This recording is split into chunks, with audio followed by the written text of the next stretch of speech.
Hello guys, welcome back to our channel. In this video, I'm going to show you how to claim live reward on TikTok. First, you have to click on three line icon on the top right corner, then click on settings and privacy.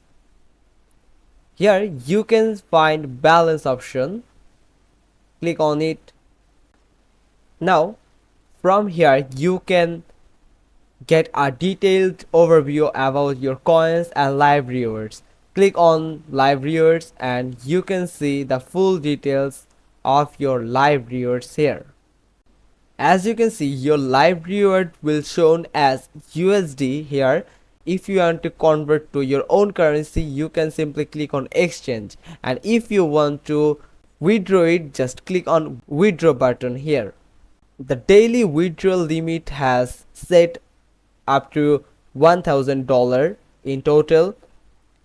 You can also get your details about your transaction below here, and also you can learn more about the diamonds.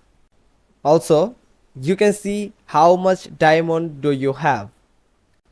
You can withdraw those amounts through your bank account and online mobile banking that are allowed in your country.